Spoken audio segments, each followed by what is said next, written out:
I knew something was wrong the moment I opened the front door and smelled fresh paint coming from the wrong end of the hallway. At 74, my senses aren't as sharp as they used to be, but a woman knows the scent of her own bedroom. And I knew, even before I stepped inside, that someone had been in mine. Someone who didn't bother asking, someone who believed they had the right. It was quiet in the house, too quiet for a place where a couple and a pregnant woman now lived. My own footsteps felt loud on the hardwood floor George and I had installed 40 years ago. Funny how the echo changed when the balance of a home shifted. Once, this house hummed with our laughter, our arguments, our music. Now it felt occupied, not lived in. I walked toward the bedroom door, already half expecting what I'd see. Still, the sight made something inside me tighten the way a winter branch tightens before it snaps. My dresser was gone. Not pushed aside, not covered, gone. The bedspread I'd sewn myself in my 50s, a patchwork of old shirts and summer dresses, was stuffed into a black trash bag on the floor. My nightstand drawer stood open, my reading glasses thrown on top of a pile of my folded sweaters like an afterthought. And on the wall, Monica had rolled a coat of soft mint paint, the kind you see in nursery catalogs. A color chosen for a baby who wasn't even born yet. A baby who deserved his own space, yes, but not at the cost of erasing mine. "Mom? You're home early." Daniel's voice came from behind me, bright and falsely casual. I didn't turn right away. "What happened here?" He sighed the way he sighs when he thinks I'm being unreasonable. "Monica had a rough night. She barely slept. The guest room is too small. You know how pregnancy is. The baby needs—" "My bedroom," I finished. "Well, yes, it just makes sense. You have the little room down the hall. It's quieter for you anyway. Less stairs. We moved your things." He said it all like he was explaining weather, like nature had simply decided to rearrange my life, and he was merely reporting it. I looked at the mint walls, at the empty space where my dresser had stood since the year Reagan was elected, at the trash bag swallowing the quilt I'd stitched with my own hands. "Daniel," I said slowly, "this is my home." "I know, Mom." He put a hand on my shoulder, gentle but dismissive, the way people touch old ladies they don't quite see anymore. "It's just temporary. A few months. You want the baby to have the best start, don't you?" Ah, there it was. The moral weight they loved to place on my chest. The demand packaged as virtue. If you refuse, you're selfish. Cold. Unmotherly. I stepped away from his hand. I wasn't asked. He blinked, surprised that I'd said it. "We didn't want to stress you. It seemed obvious. Obvious that I should shrink to make room. Obvious that my needs were negotiable. Obvious that my life, my space, was the most flexible in the house I paid for, maintained, and built with the man I loved." Monica appeared in the doorway, one hand on her lower back, the other on her hip. "Is everything okay?" she asked, though her tone suggested she'd already decided it was. "Your mother's upset," Daniel said. "No," I corrected quietly. "Your mother is noticing." They exchanged a glance, the kind that says, "She's being emotional, old, difficult." I didn't argue, didn't raise my voice, didn't cry. I'm too old for theatrics and too tired for battles waged in words that fall on unlistening ears. Instead, I walked out. Past Daniel's confused frown. Past Monica's tight smile. Past the mint paint claiming the last room in this house that had still felt like mine. I went to the hall closet, reached up to the top shelf, and pulled down a heavy brown folder I hadn't touched in years. My fingers knew its edges well. Inside were documents that still smelled faintly of George's pipe tobacco. The deed, the insurance papers, the old rental forms he had drawn up by hand. My bedroom was gone, but my house wasn't. Not yet. By the next morning, the house no longer sounded like mine. There was a new rhythm, a heavier one, doors closing harder than they used to, footsteps that weren't familiar, voices rising and falling in rooms I once crossed without thinking. Even the kitchen felt different, as if the air itself had thickened with someone else's habits. I stood there for a moment, fingers resting on the counter George built with his own hands, and listened to the muffled hum of their morning routine. Monica's voice floated down the hallway, sharp as a chipped cup. "Daniel, the crib doesn't fit unless we move her chair out. Can you take it to the basement?" Her chair. My chair. The one I used to sit in during storms, counting the seconds between lightning and thunder. The one where I fell asleep with a book dozens of times. The one George tried to fix 3 times before finally giving up and declaring it a stubborn old thing. I waited for Daniel to answer, to say something like, "Maybe we should ask Mom first." But motherhood, at least the kind I practiced, wasn't contagious. He had never learned to protect me the way I had protected him. "Sure," he said. "She won't mind." I exhaled through my nose, soft but steady, the kind of breath you let out when you learn a truth you always suspected. I boiled water for tea, though I didn't want tea. I just wanted to hear a sound that belonged to me, the whistle of the old kettle, the familiar clank against the stove, something that hadn't yet been replaced or removed. From the hallway came more movement. Monica entered the kitchen wearing one of my aprons, tied wrong, the bow lopsided. She opened my cupboards like they were hers, stacking glasses in new places as if she wanted to erase the memory of where I kept things. "Morning," she said. Not unkindly, not kindly, just the kind of greeting people use when they expect nothing back. "Morning," I replied. She reached for my teapot, the one George bought me on our 30th anniversary. A small porcelain thing with hand-painted violets. I moved a little closer to the counter, not touching anything, simply standing in a way that made her pause. "Oh," she said. "Were you using this?" I was.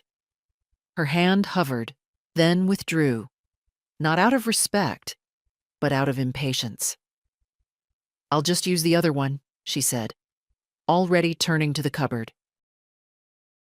There was no other one. She meant the cheap metal pot she'd brought with her, the one she'd placed on the top shelf, as if preparing the kitchen for new management. Daniel wandered in moments later, smelling of aftershave he only wore when he wanted to appear responsible. "Mom, we need to keep things more organized," he said, while opening drawers that had never bothered him before.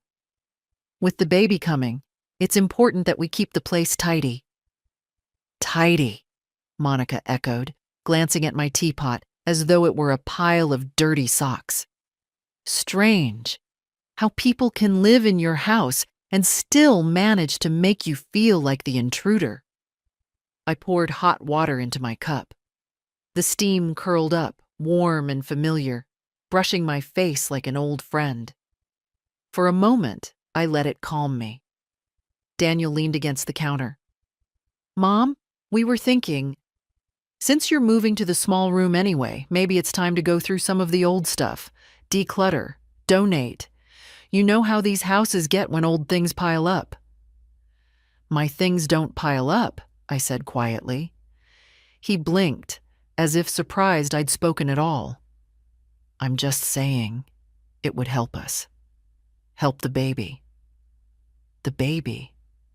The great justification.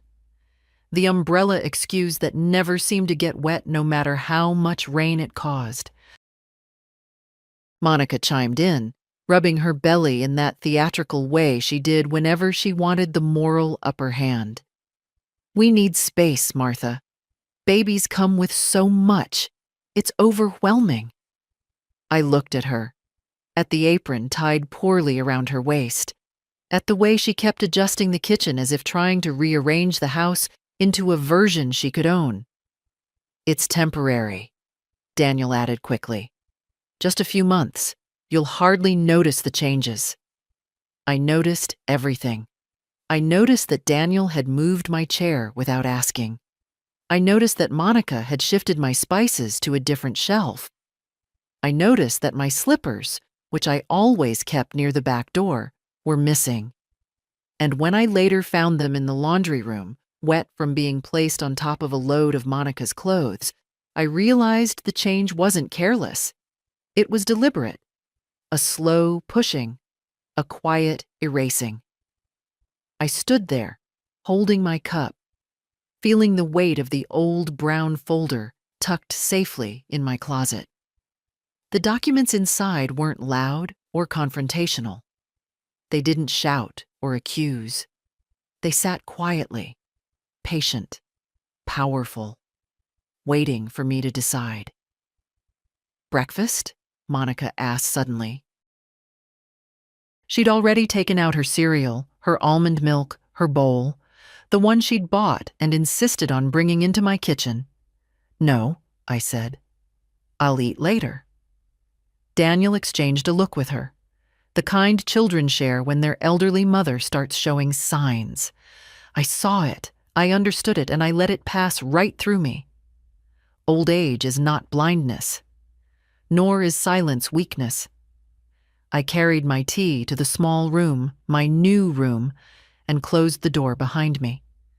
The handle clicked softly, not in despair but in decision. If they wanted to treat me like a guest, I would treat them like tenants. The third morning began with a sound I had never heard in my own kitchen before. Someone slamming a cabinet door hard enough to rattle the plates inside. At first, I thought one of the hinges had finally given out, but then Monica's voice cut through the house, sharp enough to scratch the wallpaper. "Daniel, did you tell your mother we need the top shelves cleared? I can't reach anything in this kitchen." There was a pause. Silence thickened, as if even the walls were waiting. Then Daniel's irritated whisper, "Keep your voice down. She'll hear you." "I want her to hear me," Monica snapped.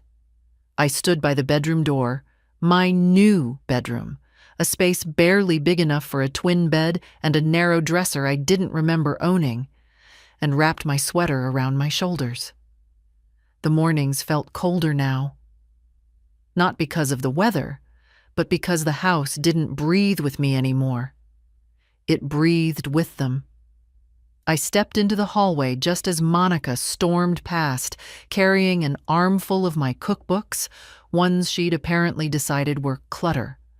Old hardbacks with broken spines, some with George's notes in the margins. She held them like junk she'd found in the attic.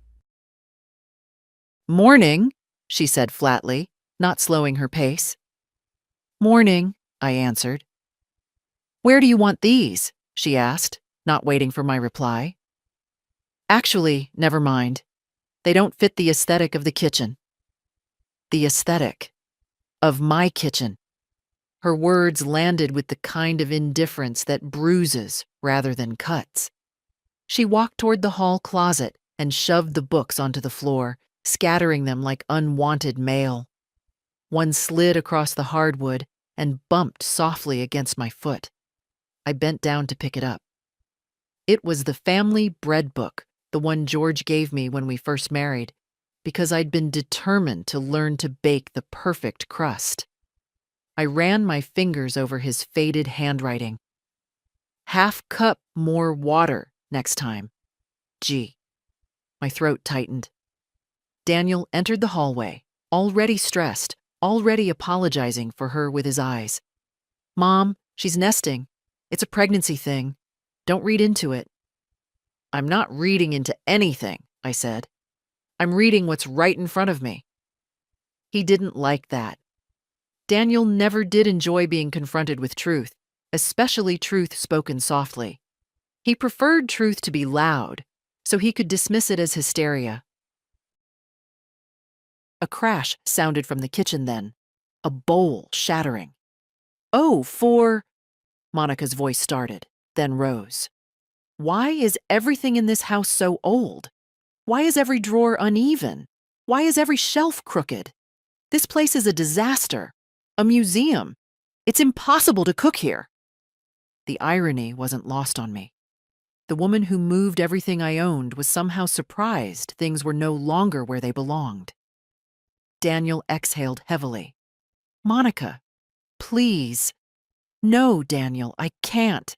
I can't do this. Your mother doesn't understand how hard pregnancy is. She doesn't understand what it's like to prepare for a baby in a house that fights you at every turn." I stepped into the kitchen doorway. "The house isn't fighting you, Monica. You're fighting the house." She froze for half a second, just enough to betray that she hadn't expected me to challenge her at all. "Look," she said, taking a breath and switching into a tone adults use on small children or elderly relatives they're convinced are fragile. "We just need the space to work for everyone, Martha." Everyone, in this case, meant the two of them. Daniel cleared his throat. "Mom, maybe you could adjust. Be more flexible. It would help the baby." There it was again, the baby-shaped shield they kept hiding behind. "I've been flexible," I said. "I moved rooms. I stepped aside. I've stayed quiet." "Exactly," Monica said, misunderstanding entirely. "So let's try to keep everything smooth." Smooth, like sandpaper. I looked around the kitchen, at the jars she'd rearranged, at the spices she'd thrown into different drawers, at the apron she'd hung on the hook where George's old cap used to rest. None of it was mine anymore. Not the placement, not the order, not even the air. Monica walked to the stove, lifted one of my cast iron pans, and frowned at the weight. "We need to get rid of these ancient things. My mother said good cookware should be light. These are rustic." Rustic. The pans. George seasoned by hand. The pans that had never failed me. The pans that had cooked every Sunday dinner of our marriage. Daniel rubbed his forehead. "Mom, don't make that face." "I'm not making any face." "You're judging." "I'm observing," I corrected him. Monica slammed the pan down. "This can't continue. We need order, predictability, harmony." "And we can't have harmony if someone keeps leaving the kitchen messy." Messy. My kitchen. I had to steady myself on the edge of the counter.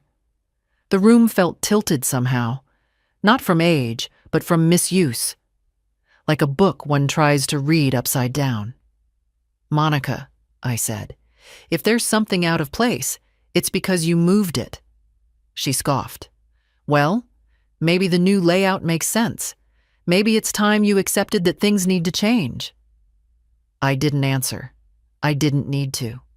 Because right then, behind them in my mind, I saw the brown folder in my closet, saw the neat stack of documents inside, saw the deed with my name alone on it, saw the old rental agreements George drafted in neat, careful handwriting. Monica was still talking, something about modernizing and a fresh start. Daniel was nodding, helpless and distracted. The two of them moved around the kitchen like they owned it. And I stood there, quiet, still, remembering something I'd almost forgotten. Ownership doesn't shout. Ownership doesn't fuss. Ownership waits, softly, patiently, until the day it speaks. It happened 3 days later, in the afternoon, when the house was glowing with that pale winter light that makes everything look honest, even things you wish would stay hidden. I'd just finished folding laundry in the small room they now called mine, though it felt more like a borrowed corner of my life. The door was half open, letting in the smell of fresh paint from the hallway. Mint again. They were coating everything in that color. I heard them before I saw them. Daniel's low voice, Monica's sharper one, both walking with the slow, self-important steps of people coming to deliver news they believed would sound reasonable. "Mom?" Daniel knocked once, then opened the door without waiting. They did that often now, as if doors were only symbolic. Monica stepped in behind him, holding a stack of papers and a measuring tape. Her hair was pulled into a tight bun, her face composed in that serene expression pregnant women sometimes use to mask irritation. I could already tell this wasn't going to be a conversation. It was going to be an announcement. Daniel cleared his throat. "We need to talk about the baby's room." I kept folding my dish towels, aligning the edges the way George used to like. I didn't look up. Not because I wanted to ignore them, but because I wanted to enter the moment slowly, on my own terms. "The nursery," Monica clarified, taking a small breath. "We've thought a lot about it. And we think," she glanced at Daniel, who nodded, "your old bedroom is the best choice." I folded one more towel. "My old bedroom," I repeated. "Yes," Monica said, overly patient. "It's the perfect size. The sun comes in from the east, and the closet is big enough for the baby's things, much bigger than the guest room storage." Daniel added, "It's also quieter, for naps." I set the towel down on the bed. "And where exactly am I supposed to sleep?" "In here," Monica said, gesturing around the cramped room that barely fit my bed and a lamp. "It's cozy, and you're close to the bathroom. At your age, that's convenient." My age. An invisible weight pressed against the back of my ribs. Not anger yet, just awareness, like the first tremor before a storm. Daniel must have sensed the shift in the air because he spoke up quickly, as if to soften the blow. "Mom, be reasonable.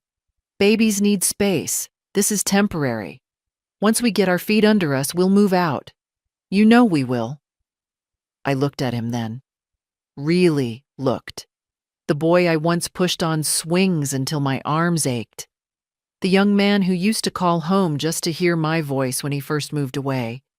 Now standing in front of me with the posture of someone who believes his needs outweigh everyone else's. "Temporary," I echoed. "But you've already been here 3 months." Monica bristled. "We told you. The housing market is impossible right now, and with the baby." "Yes," I said softly, "with the baby." A phrase now used to justify the removal of walls, boundaries, and, apparently, my existence. Monica stepped closer, placing the measuring tape on my dresser as if she were marking territory. "We need to start moving things today. I already bought the crib. It's being delivered tomorrow morning. Daniel will move your boxes." "Boxes?" I asked. She hesitated for only a moment. "We packed up a few of your things. We thought we were being helpful." I imagined her hands in my drawers, touching the scarves George bought me, the photographs I kept tucked between books, the letters from my sister I never showed anyone. Strangers in my memories. Daniel smiled the way people smile when they're hoping to defuse a bomb they just built themselves. "Mom, it's all going to be fine.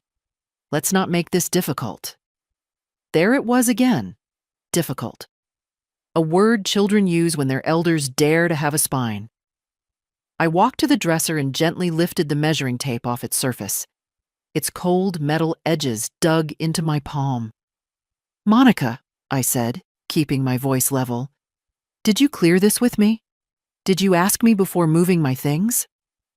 She blinked, confused at the idea that consent might be required. "We didn't want to overwhelm you. Change is hard for older people." Older people.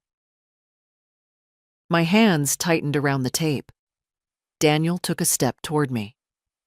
"Mom, you're blowing this out of proportion. It's just a room." "No," I said quietly. "It's not just a room. They both waited. I let the silence sit between us long enough that even the dust motes seemed to pause in the air. "That room," I continued, "is where your father lay for 3 days after his surgery, and I sat beside him every hour. That room is where I wrote letters I never sent, where I prayed for you when you were sick at 16, where I learned to sleep alone after George died. It is not just a room." Monica's expression tightened into something brittle. "Well, sentiment doesn't solve practical problems." Daniel nodded. "We need the space." I breathed in, slow, calm, controlled. Then I stepped past them and walked toward the hallway. They followed, assuming I was walking away in resignation. Instead, I went straight to the hall closet, reached up, and pulled down the heavy brown folder, the same one I had taken out days earlier, but now with purpose. I turned around. "Since you need space," I said, "we're going to talk about terms." Daniel frowned. "Terms?" Monica crossed her arms. "What terms?" I opened the folder just enough for the edge of the deed to show.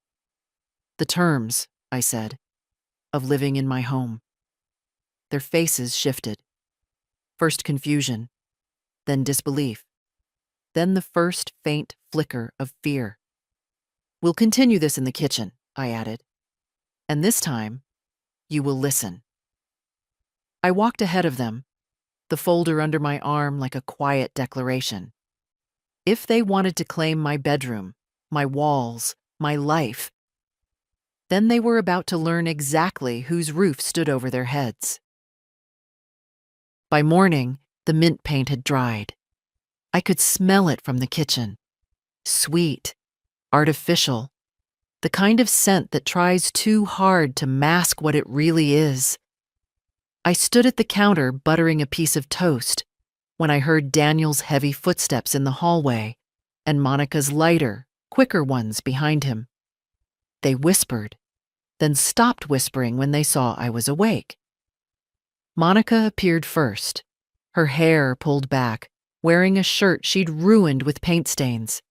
She looked strangely triumphant, as though she'd won a battle I didn't remember fighting. "We made a lot of progress last night," she announced, without waiting for my response. Daniel stepped in and leaned against the doorframe, rubbing his eyes. "Mom, the room looks good. Really good. You'll see." I didn't answer. I placed the toast on a plate, added a slice of peach, and sat down. There is a power in silence when you've earned your years. Monica sighed as if patience itself were an inconvenience. "We painted your old room," she said, voice bright enough to grate. "It looks so much lighter now. Peaceful. Perfect for a baby." She waited for praise, or acceptance, or some kind of concession. When none came, she pressed on. "And we moved your things into the small room. We tried to keep everything organized." Tried. Such a generous word. I rose from the table and walked toward the hallway. They followed me, Daniel already preparing explanations. Monica, wearing a determined smile like armor. My old bedroom door was open. The morning sun fell across the floorboards, illuminating a room that no longer belonged to me. The soft mint walls looked even paler in daylight. The quilt I'd made was nowhere in sight. The rug George loved, the one we'd bought on our honeymoon, was rolled into the corner like an afterthought. And then I saw it. My dresser. It wasn't gone this time. It was open. Gutted. Drawers pulled out, half empty. My scarves tossed in a plastic bin. My jewelry box moved to the floor, lid crooked, the necklace George gave me on our 10th anniversary tangled with Monica's hair ties. Something inside me went still. Stillness, I've learned, is not always calm. Sometimes it is the exact moment before something changes forever. Daniel stepped forward, lifting his hands as if calming a startled animal. "Mom, don't make that face. It's just things." You still have them. Monica chimed in quickly. We didn't throw anything away. Not yet. Not yet. I walked to the dresser and picked up the jewelry box. My fingers brushed the small silver clasp.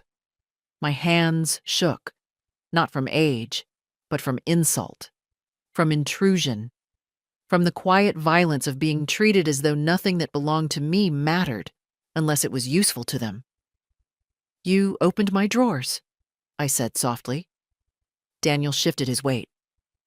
We needed to sort everything. For the baby. Always the baby. The shield. The justification. The reason to take, rearrange, erase. Monica crossed her arms over her stomach. I don't understand why you're so upset. We're doing all of this for your grandson. He isn't born yet, I replied. And when he is, she shot back, he'll need space. He'll need peace. Not clutter. Clutter.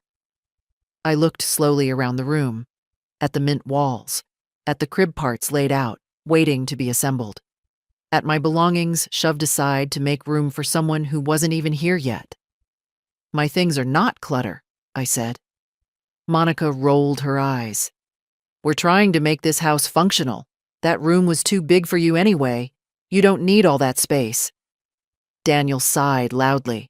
Mom, please don't start. This is temporary. We've told you that. You're being... He stopped himself.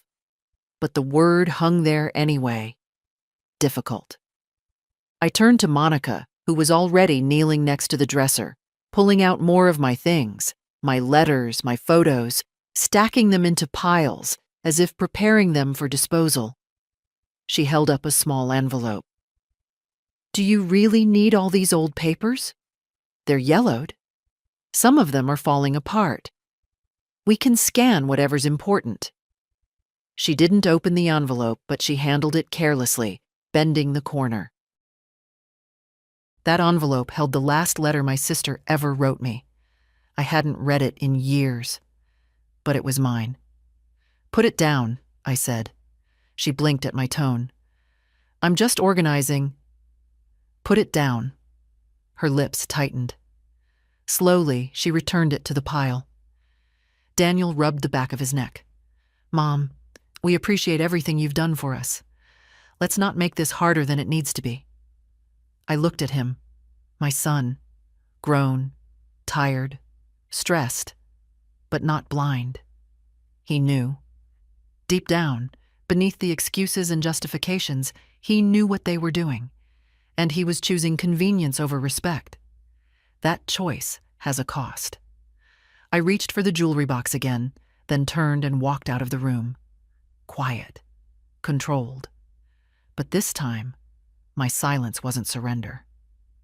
In the hallway, the sunlight fell across the wooden floor, catching on a small scuff mark near the closet. George made that mark years ago, dragging in a heavy toolbox after fixing the back stairs. I remembered him cursing under his breath, then laughing when I teased him about always denting something. I opened the hall closet and took down the brown folder once more, holding it carefully. The edges felt firm in my hands. Steady. Trustworthy. Behind me, Monica's voice floated down the hallway again. Should we move her armchair next? It's too big for that small room. I closed the closet door gently, the latch clicking like a heartbeat. They had finished taking my bedroom. They were not going to take anything else. Not my dignity, not my space, not my home. I didn't open the folder right away.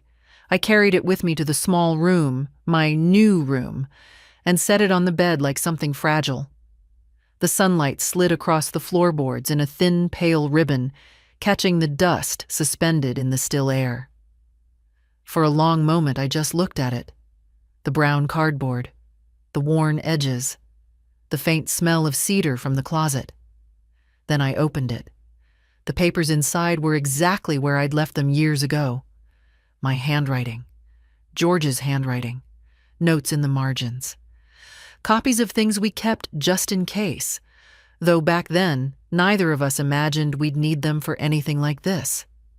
The top document was the deed. My name printed clearly, unshared, unchallenged. I ran my fingertip along the ink, slow and careful, as if greeting an old ally. Beneath it were insurance papers, property tax receipts, and a small envelope of photographs I had forgotten were tucked there.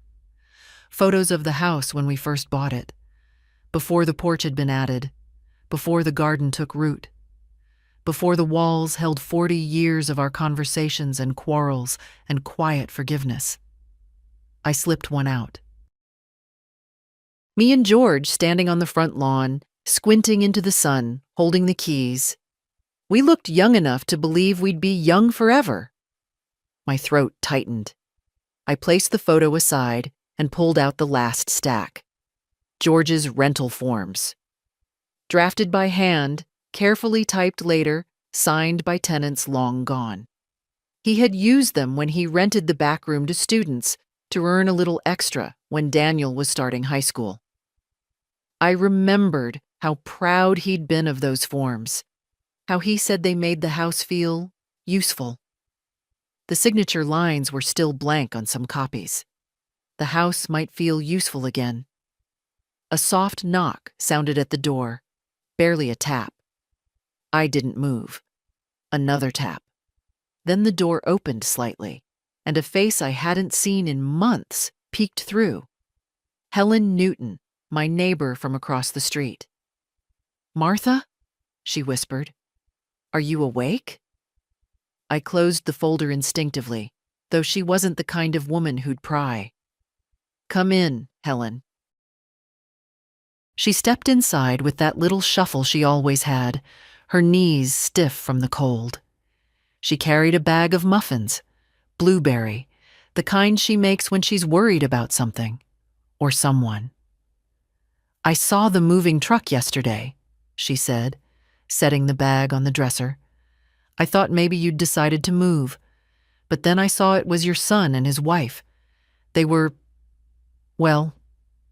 busy." Busy was a kind word for what they were. She looked at me carefully, her eyes tracing the room, the boxes, the way my things had been squeezed into corners. "Are you doing all right, dear?" I sat on the edge of the bed. "They took my bedroom." Helen didn't gasp or say, "Oh, honey," the way some women might. She just sat beside me, her hand resting lightly on mine, grounding me.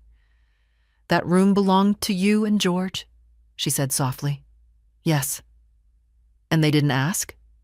"No." She exhaled slowly. "Martha, you can't let them do that. This is your home." "I know." She studied me for a long moment. Not pitying, just seeing. Really seeing. "You're planning something." It wasn't a question. I opened the folder just enough for her to glimpse the papers inside. The deed, the forms, the proof, You remember when George rented the back room to that engineering student? The one who played the saxophone at odd hours? Helen chuckled. "I remember. He practiced until the neighbors threatened to nail his door shut." I nodded. "We have the old contracts, and we kept the additions to the house separate. Legally, the guest room and back room can be rented, and the rest," I tapped the deed, "is not theirs to claim." Helen's smile faded, replaced by something firmer. "You're not going to let them stay for free anymore." "I'm not going to let them take my home from me piece by piece," I corrected. She squeezed my hand. "It's about time." I sat with her for another few minutes, the room warm with shared understanding. When she left, she paused at the doorway. "Whatever you decide, Martha," she said, "make sure it reminds them who you are, who I was, who I still am." I waited until the front door clicked shut behind her. Then I pulled the rental forms from the folder and placed them neatly on the desk. The ink would dry the same way it did 40 years ago, quietly, thoroughly, undeniably. They wanted my bedroom. They were about to learn the cost of living under my roof. That evening, the house felt oddly calm, as if it were holding its breath with me. Daniel and Monica had gone to a prenatal class, something about breathing techniques and swaddling, and for the first time in days, the place wasn't humming with their noise. I took advantage of the quiet. I needed to hear myself think. I'd spread the rental forms across the dining table, smoothing each page with the flat of my hand. George had always said that paperwork was like a backbone. A life bends without it. Back then, I didn't understand. Now I did. Papers were power, especially when everyone else in the house forgot you had any. The pen sat on the table beside me, its weight steady, familiar. I didn't sign anything yet. Not because I doubted myself, but because I wanted to approach this the way I approached everything important in my life. Slowly, with intention, without the heat of anger. The front porch creaked then, just once. A soft, uncertain sound. I knew immediately who it was.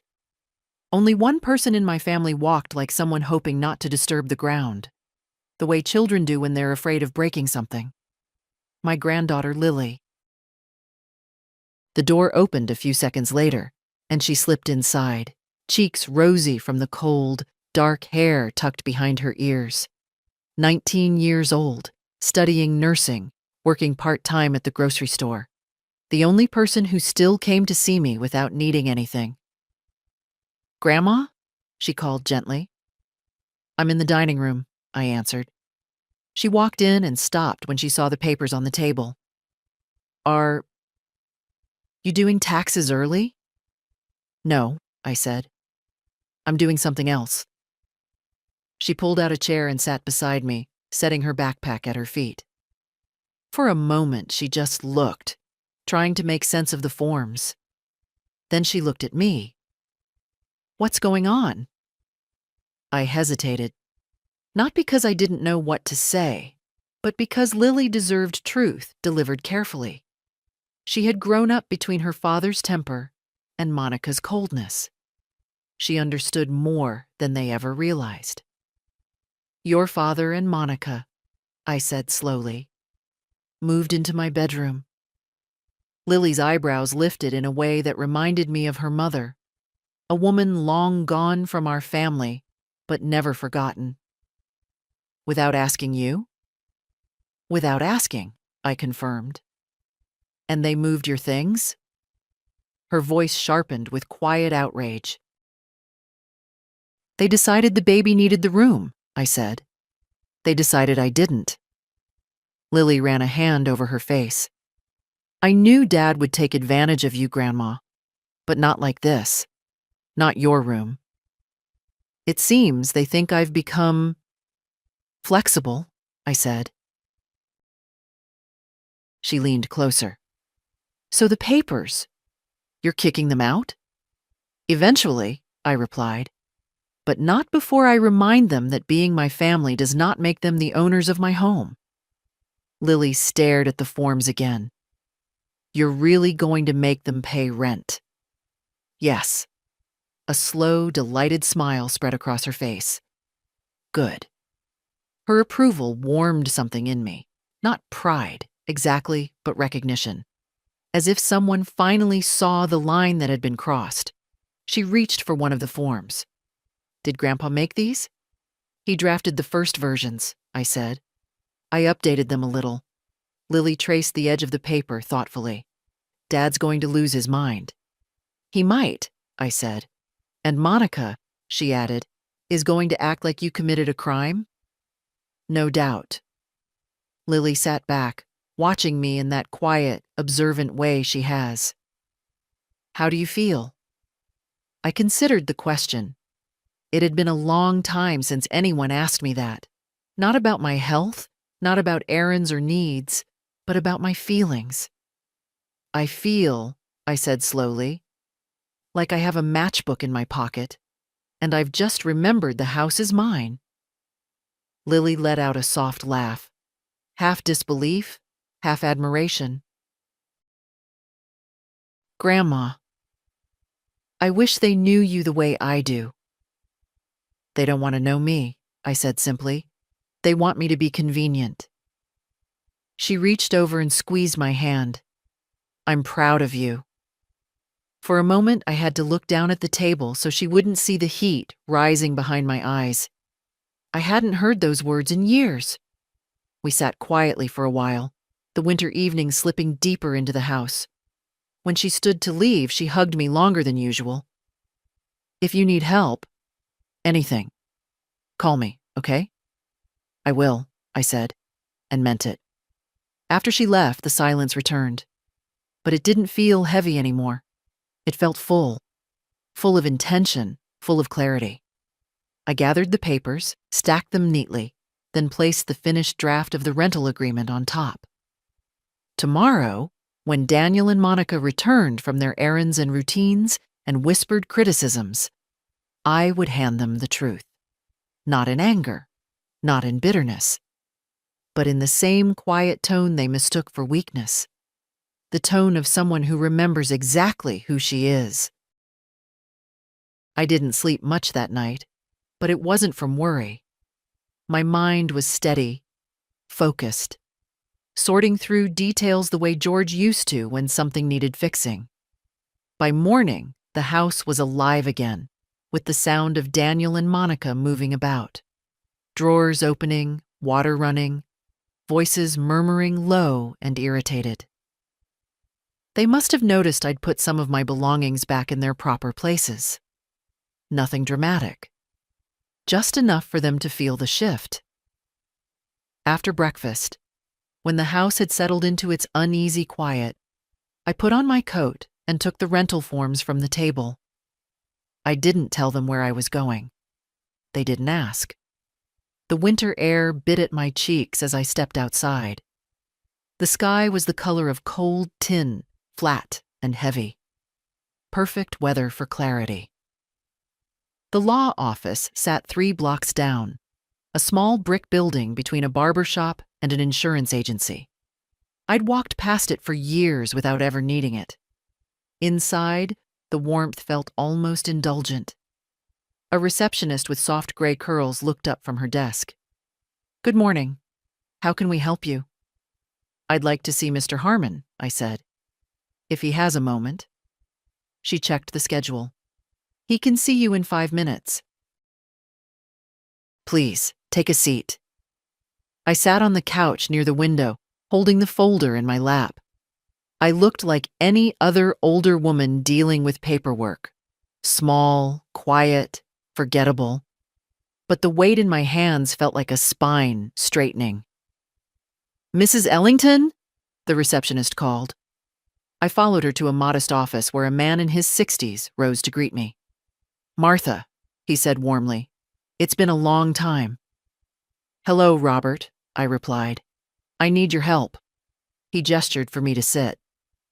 "What's going on?" I opened the folder and laid the deed on the desk. His eyebrows lifted. "This is straightforward. The house is yours alone." "Yes," I said. "My son and his wife have moved in temporarily, and now they are taking rooms, making changes, treating the house as theirs." He nodded, expression shifting into something more professional. "Are you concerned about eviction issues, property damage, overstaying?" "All of it," I said calmly. "But I'm not angry. I'm prepared." He took off his glasses, studying me. "You want to formalize their stay?" "I do." I slid the draft rental agreements toward him. "George wrote these years ago. I've adjusted the details. I'd like them reviewed and made legally sound." He flipped through them, page by page, frowning slightly at first, then nodding. "Your husband was thorough. This is a good foundation." He looked up. "You understand what this means? Once they sign, they become tenants, and tenants can be evicted." "Yes," I said simply. "And if they refuse to sign," he added, We can issue a notice requiring them to vacate within 30 days. That will be necessary. He leaned back, exhaling. You've thought this through. I've had time, I said. More than they realize. He studied me a moment longer, then smiled. Not sympathetically, but respectfully. I'll finalize everything today. Come back this afternoon and I'll have the documents ready for you. You'll need to serve them in person. I will, I said. When I stood, he placed a gentle hand on the folder. Martha, most people don't find this courage at 74. I looked at him steadily. It isn't courage, Robert. It's memory. I'm remembering what belongs to me. Outside, the cold air no longer felt sharp. It felt clean. I walked home slowly, my steps measured, my breath steady. Through the living room window, I saw Monica rearranging my furniture again, her movements brisk and territorial. Daniel hovered behind her, tired, dismissive, unaware. They believed they knew who I was. But by tonight, they would learn something new. Silence is not surrender. It is preparation. By late afternoon, the sky hung low and gray, pressing against the roofs like a held breath. I walked back from the law office with the finalized documents tucked inside my coat, the papers warm from my body heat. Mr. Harmon had placed them in a neat folder, labeled with quiet certainty. Tenancy agreement. Beneath it, clipped together, were the notices of non-compliance and the 30-day vacate forms. Tools. Clean, simple tools. The kind people forget older women still know how to use. When I stepped onto the porch, I heard voices through the front window. Daniel's frustration sharp. Monica's irritation brittle. They were arguing about supplies for the baby. I stood for a moment and listened, not out of curiosity, but out of understanding. People reveal themselves when they think the person they depend on isn't listening. I'm tired of this house, Monica snapped. Nothing is where it should be. Your mother keeps moving things back. I swear she's doing it to annoy me. She's just old-fashioned, Daniel said. Ignore it. I can't ignore it, Monica said. We need control over this place if the baby is going to be raised in any kind of order. That word, control, settled like a cold stone in my stomach.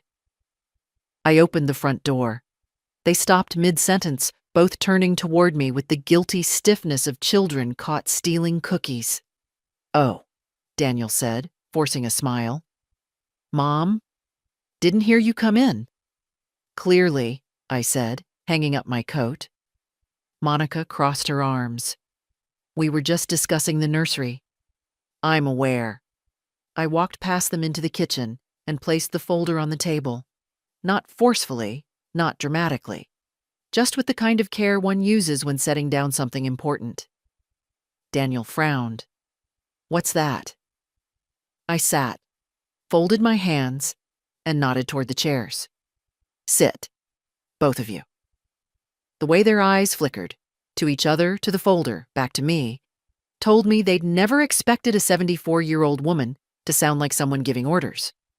They sat, slowly. I opened the folder and slid the first set of documents toward them. The paper made a soft whisper against the wood, quiet, but final. These, I said, are the terms under which you will continue to live in my home. Daniel blinked. Terms? Monica's voice tightened. What is this? A rental agreement, I said. Legally binding, reviewed this morning. You will read it carefully and sign. Silence fell over the room, and for a moment, all I heard was the hum of the refrigerator and Monica's uneven breathing. Daniel gave a laugh, thin, disbelieving. Mom? You're not serious. I am, I said. You're making us pay rent? His voice cracked in the middle, the way it used to when he lied as a boy. I'm giving you the opportunity to live here legally, I answered. If you choose not to sign, you will receive the vacate notice instead. I tapped the second stack of papers with one finger. Monica snatched up the agreement, flipping through the pages. This is insane. You can't treat us like tenants. We're family. You treated me, I said gently, like an inconvenience. Daniel's face flushed red. We didn't mean... You took my bedroom, I continued. You moved my belongings without permission. You rearranged my home to suit your preferences. All of that, Daniel, is how tenants behave when they believe the landlord is too weak to enforce boundaries. Monica slammed the papers down. We're not signing this. Then you will leave, I said. No anger, no threat, just truth. Daniel's eyes widened. Mom, we don't have another place lined up. The baby? The baby, I said softly, does not give you ownership of my home? Monica stood abruptly. This is unbelievable. She's kicking out her own son. I am holding my son, I corrected, to the standard any adult should meet. Respect. Daniel leaned forward, lowering his voice as if preparing to negotiate. Mom, be reasonable. I am being reasonable, I said. You moved into my house under the condition of temporary help, not permanent takeover. He swallowed hard. We thought. I know exactly what you thought, I said. You thought my silence meant permission. The kitchen felt too small for the three of us, the air thick with the shift that finally landed where it belonged. Monica pointed at the papers again. So what happens now? You read, I said. You sign, or you pack. Daniel stared at me with something like confusion and something else. Something I hadn't seen in a long time. Recognition. That his mother wasn't a shadow in her own home. I closed the folder, folded my hands, and looked at them both with the calm of a woman who has rediscovered her footing after years of letting others take the floor. I'll give you until tomorrow morning, I said quietly, to decide which future you prefer. They didn't come to breakfast the next morning. I sat alone at the kitchen table, hearing their muffled voices upstairs, quick, tense, urgent. The kind of whispers people use when they've lost control and are trying to pretend they haven't. I stirred sugar into my tea and waited. I wasn't rushing them. Decisions made in panic are still decisions. Around 9, Daniel finally came down. He didn't meet my eyes. He opened and closed cabinets pointlessly, the way a person moves when they need to be doing something with their hands. He cleared his throat. Mom, Monica's upset. I'm aware, I said. You should talk to her, he said, still not looking at me. She feels disrespected. I set my teaspoon down. She feels disrespected? He flinched at the tone, not loud, not sharp, but clear. Clear in a way he hadn't heard from me in years. I'm just saying, he muttered. Things could have been handled better. Daniel, I said quietly, look at me. He hesitated, then did. You opened my drawers. You moved my life into boxes. You took my bedroom because it was more convenient for your child than honoring your mother. Tell me, what part of that was handled well? He swallowed. We didn't mean it that way. I know, I said. You meant it the way people mean things when they assume the other person won't push back. Before he could respond, Monica appeared at the foot of the stairs. Her hair was uncombed, her cheeks blotchy from crying or anger, likely both. She held the rental papers in one hand, wrinkled from being clenched all night. This, she said, shaking the pages, is humiliating. What's humiliating I replied evenly, is being pushed out of my own room without being asked. She marched into the kitchen. We are family. You don't treat family like tenants. You treated me, I said, like a guest you could rearrange. She let out a breath that trembled at the edges. You don't understand how stressful pregnancy is. I need stability, routine. I need my bedroom, I finished. Her lips pressed tight. Yes, because it's best for the baby. I poured myself more tea. And this agreement is best for the homeowner. Daniel stepped forward. Mom, we're asking you to meet us halfway. You crossed the entire house, I said, and then demanded I move the rest of the distance. Monica slapped the pages on the table. Rent? Really? You're charging your own family rent? Yes. Why? She demanded. Because you are living in my home, I said, and behaving as though you own it. For a moment, neither of them spoke. The refrigerator hummed softly behind us, the only steady sound in the room. Then Monica pulled out a chair and sat heavily, exhaling in defeat. We don't have the money for this. I looked at her. Then you should not be living here. She looked at Daniel, searching his face for support. He looked away. That told me everything. Fine, she said sharply. What happens if we sign? You become official tenants, I said. You pay rent. You respect the rules of the home you occupy. And you stop treating my rooms, my belongings, and my life as your storage space. And if we don't sign, Monica asked, then you receive the 30-day notice. Daniel's voice dropped. Mom, we have nowhere to go. You have options, I said calmly. You always did. You just preferred the easiest one. Monica pressed her palms to her forehead. This is unbelievable. No, I said. This is overdue. Daniel finally sat down, too. Slowly, heavily, as if the chair had turned into something unfamiliar. He looked at the floor. How much is the rent? I told him. Not a cruel number. Not unreasonable. Exactly what the market demanded. What any stranger would pay without blinking. Daniel whispered something to himself. Monica's breath hitched in her chest. Then she looked up at me with anger so thin it was almost fear. You're doing this to punish us. No, I said quietly. I'm doing this to protect myself. The room fell silent again. Real, stunned silence this time. Daniel finally lifted his head. His voice was small in a way I hadn't heard since he was a boy. We'll talk about it.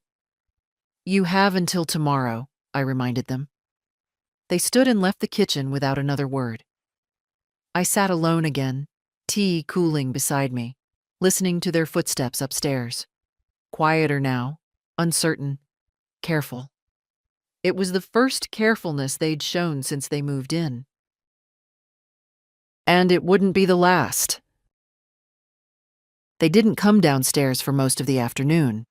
The house felt strangely peaceful without their voices filling the air, without doors opening and closing as if announcing their ownership. I moved slowly, doing small things, watering the few plants I had left, straightening the books on the living room shelf, folding the blanket across the couch. It was the first time in weeks I didn't feel like I had to ask permission to exist. Around 4, I heard Daniel's steps. Not the rushed, careless ones he usually made, but slow, deliberate ones, like a man walking into a room he didn't want to enter. He found me in the kitchen, slicing apples. Mom, he said quietly. I set down the knife. Daniel. He rubbed the back of his neck, the gesture nervous and familiar. We talked about the agreement. I waited. We don't want to sign it. I nodded once. Then you understand what that means. He closed his eyes briefly, like the truth stung. Monica's been crying all day. She cried, I said softly, after moving my belongings out of my room without hesitation. He winced. I know. I know it wasn't fair. But she's overwhelmed. The baby, I said again, has become the reason you cross every line.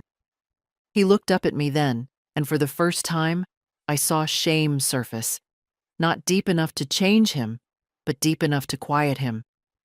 I'm sorry, he said. It was a thin apology, but it was something. I am not punishing you, I said. I am setting boundaries. You're adults, Daniel. You chose to live here. Now you choose how. He nodded, swallowing hard. We're going to start looking for another place. That would be wise. He sat at the table slowly, as if his legs were heavier than usual. Mom? I didn't realize how much we were taking from you. Yes, I said. You didn't realize because it was easy not to. He looked at the floor. How soon do we have to leave? I placed a single sheet of paper in front of him, the official notice. It looked small, simple, but it carried weight.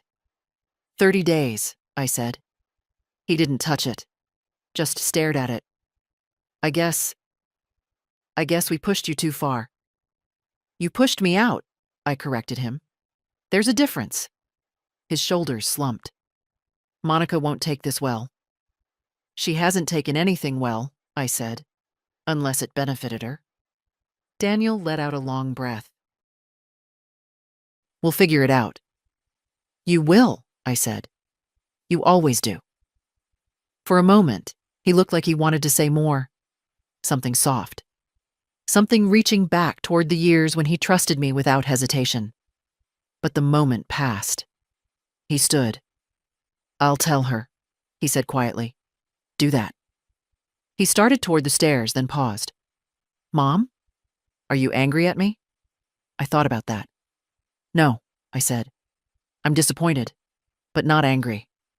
He nodded, and somehow that seemed to land harder. After he disappeared upstairs, the house grew quiet again, peaceful, but heavy with the shift that had finally settled. Tomorrow, the real packing would begin. Tomorrow, they would understand what it meant to be held accountable. Tonight, though, I sat at the kitchen table, the notice still lying there, and breathed easier than I had in months. They began packing in silence the next morning. No dramatic sighs, no slammed doors, no whispered complaints drifting through the vents. Just the muted sounds of drawers opening, boxes unfolding, the rustle of clothing being folded too quickly. It was the first time their noise didn't feel like intrusion. It sounded more like departure. I stood in the hallway, not hiding, not supervising, simply present. Daniel carried down a stack of folded shirts, his steps heavy. Monica followed a few minutes later, moving more slowly, one hand pressed to her lower back.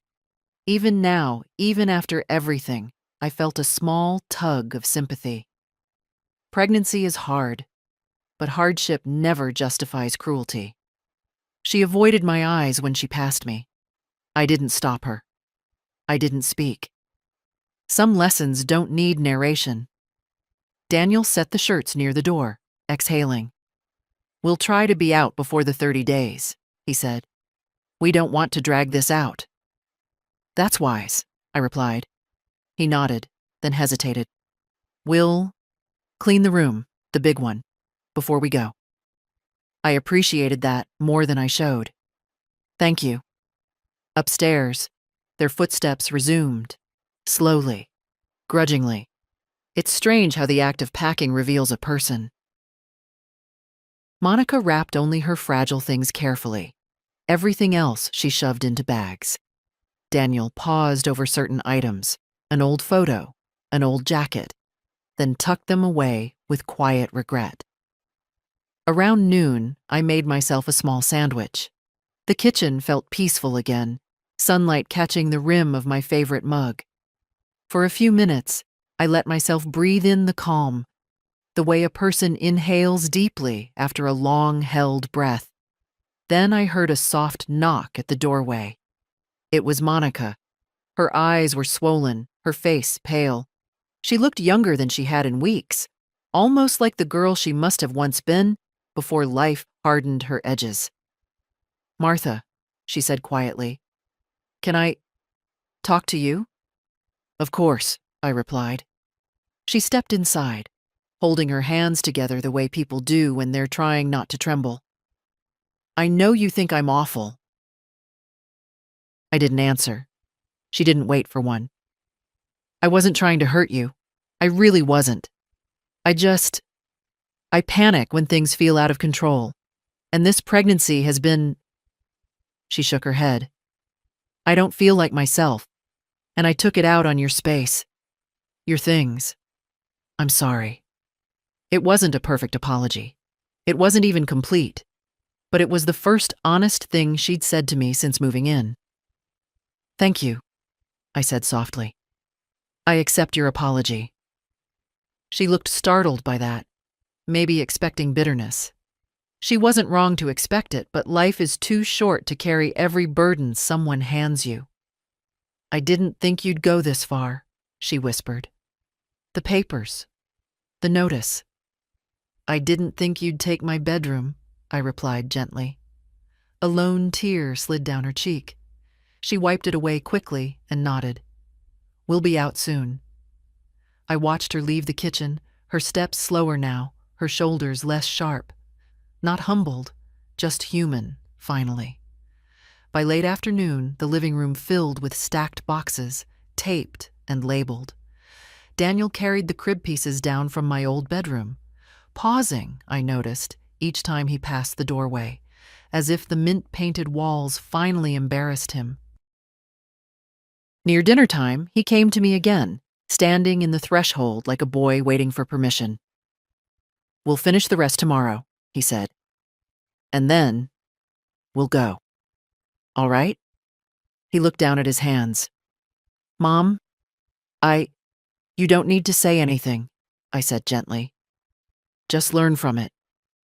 He nodded, and he left the doorway without finishing his sentence. That night, when the house grew quiet, I walked the hallway alone. The scent of their packing tape still lingered, mixing with the faint mint from the nursery walls. I stood outside my old bedroom, not stepping in, not touching anything, just letting the stillness settle. This wasn't revenge. This was restoration, a house returning to its rightful shape, and a woman doing the same. They left on a Tuesday morning, just as the sun began to warm the frost off the lawn. Not all at once. People rarely exit a place they've claimed so carelessly in one clean motion. Instead, it happened in fragments. A box carried to the car, a hesitation by the door, another trip upstairs for something forgotten. I stayed in the kitchen, not hiding, but not hovering. Some departures must be witnessed from a distance. Daniel came down first, holding 2 suitcases. His face was drawn, the lines around his mouth tighter than I'd seen in years. He didn't look angry anymore, just tired. He set the bags near the door and leaned against the frame as if needing it to stay upright. "Mom," he said quietly, we'll keep in touch." I stirred my tea. "I hope you do." He nodded, his eyes dropping, unable to meet mine for long. There was a moment, small, fragile, when he looked like he might say something real. But whatever it was, he held it back. Some truths require more courage than he had that morning. Monica appeared next, her coat unbuttoned, her hair pulled into a loose knot. She didn't look defiant. She looked worn thin, softer somehow.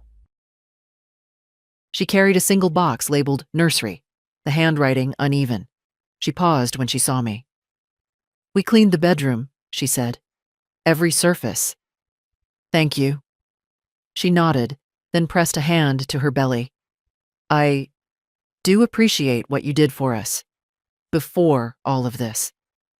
"And I hope," I replied gently, "one day you'll understand why I did this as well." Her eyes shimmered for just a moment. Then she turned away. They loaded the last of their things, the sound of car doors opening and closing, marking the end of a chapter. I stepped to the porch, not to watch them go, but to breathe the air outside my house without tension sitting on my shoulders. Daniel lingered near the car, shifting his weight from one foot to the other. "Mom," he said again, "I'm sorry."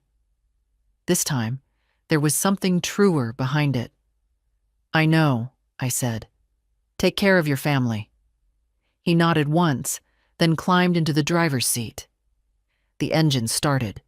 The tires crunched over the gravel drive. And then they were gone. No shouting, no slammed doors, no last-minute appeals. Just quiet. A quiet so deep it felt like the house exhaled with me. I stood on the porch for a long minute, letting the cold breeze brush against my cheeks. The neighborhood was the same as always. The Miller boy tossing a basketball in the driveway across the street. Mrs. Havens pulling weeds she'd never win against. But everything felt subtly rearranged, like the world had tilted a few degrees into place. When I finally stepped inside, the house greeted me not with emptiness, but with stillness. A stillness that felt right. The living room was mine again, my books, my blanket, my rhythm. The hallway no longer echoed with someone else's frustrations.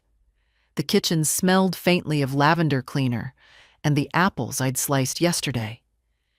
And then I walked to the doorway of my old bedroom. I didn't enter, not yet, but I looked inside. Looked at the mint walls, the crib pieces stacked neatly in the corner, the sunlight settling across the bare floorboards. The room didn't feel stolen anymore. It felt like something in between endings and beginnings, resting, waiting for direction. My direction. I closed the door gently, without locking it. There would be time later to decide what the room should become next. For now, I went back to the living room, sat in my old armchair, and let the simple truth settle into my bones. The house was quiet, and so at last was I. Not silenced, simply whole. The first morning alone felt almost unreal. The house wasn't just quiet, it was honest. No footsteps that didn't belong to me, no voices behind doors, no rearranged objects shifting the rhythm of my days. I walked through each room slowly, not to inspect, but to reacquaint myself with the space. A home can forget its owner when too many hands pull at it. In the kitchen, the sunlight fell through the window exactly the way it used to, landing in a soft gold square on the floor. I set the kettle on the stove and listened to the familiar click of the burner. Such a small sound, but for weeks it had been drowned out by someone else's demands. Now it rang clear. I made my tea the way I liked, strong, with honey and a slice of lemon, and sat at the table. No one rushed me. No one commented on efficiency or baby-safe surfaces. The house didn't ask anything of me except to breathe inside it. Later that day, I went to the hardware store and bought a fresh pair of gardening gloves. Mine had gone missing sometime in their stay. I didn't ask who'd taken them or why. Some things aren't worth tracing back.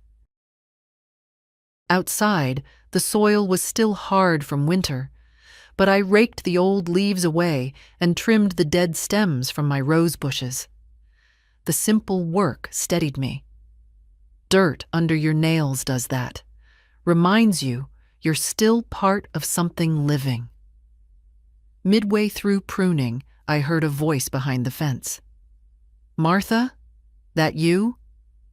I looked up to see Sam, the college student renting the little studio behind Mrs. Newton's place.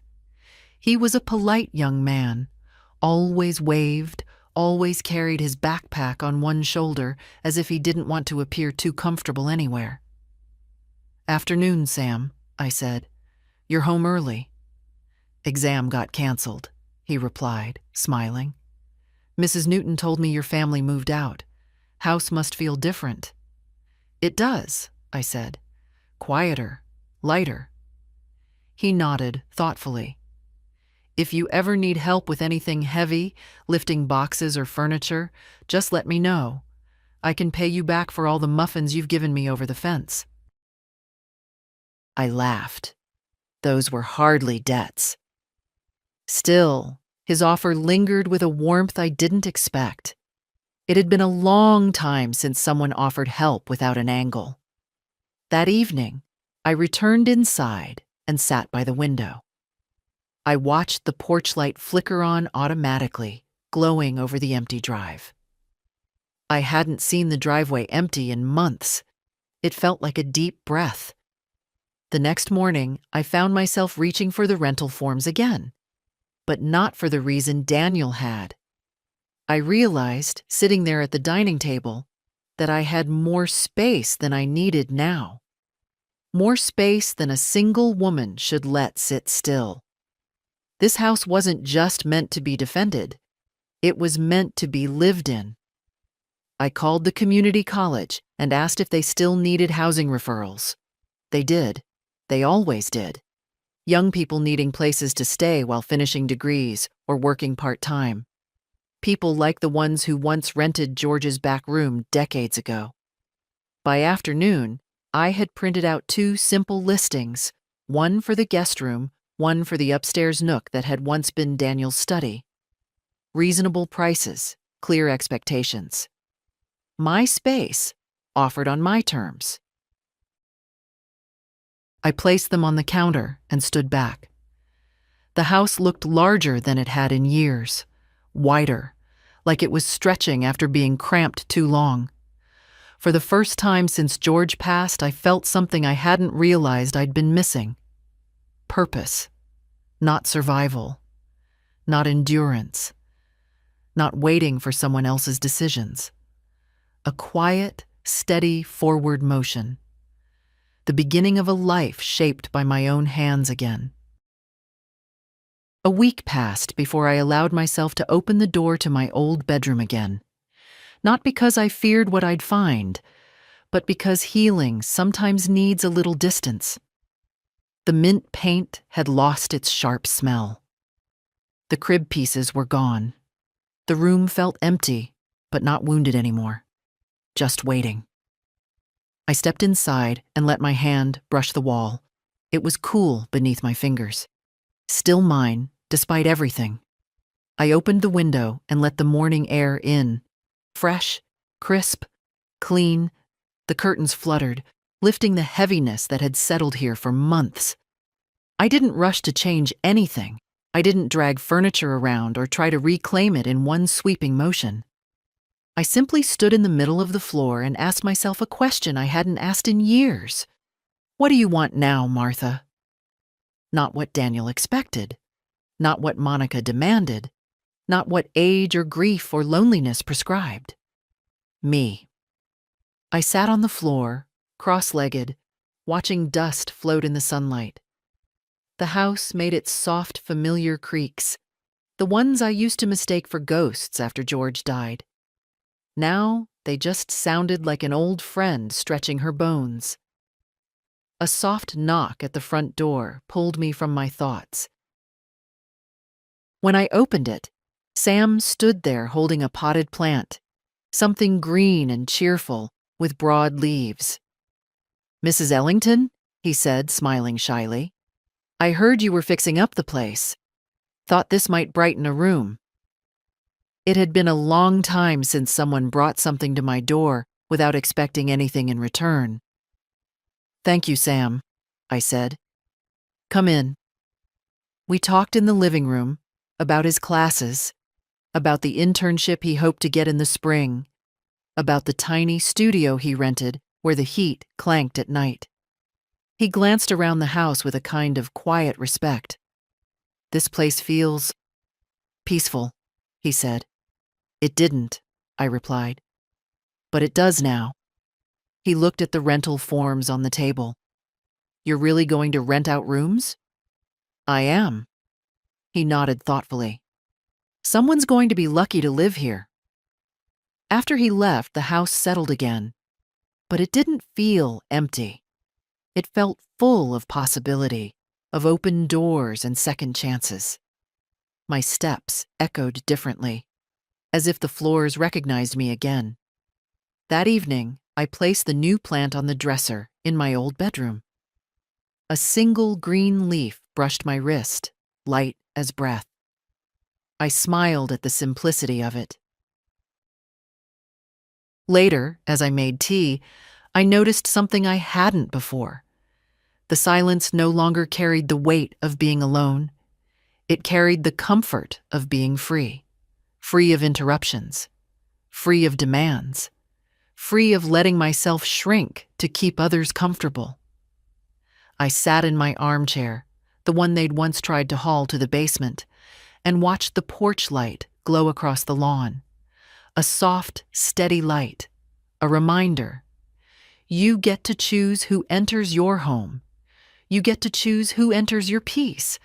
And sometimes the quiet you fight for is the quiet that saves you. When I finally went to bed, I didn't sleep in the small room. I slept where I belonged, in my own bedroom, under my own roof, on my own terms. And when I closed my eyes, I felt something I hadn't in a long, long time. Not victory, not triumph. Dignity. If Martha's story touched you, share your thoughts or feelings. Your voice matters more than you think.